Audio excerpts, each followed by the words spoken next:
ये कांग्रेस हो या आरजेडी, ये सभी रामद्रोही हैं। आप सोचो इनका आचरण क्या है। अभी परसों ही वंदे मातरम जो भारत का राष्ट्रीय गीत है, राष्ट्रीय गीत के 150 वर्ष हुए हैं और 150 वर्ष पूर्ण होने पर समारोह हो रहा था, कांग्रेस विरोध कर रही थी।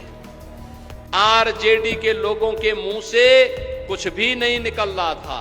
अरे देश का गीत है, भारत माता का गीत है, भारत माता की वंदना है, लेकिन इनको इसमें भी वोट बैंक दिखाई देता है।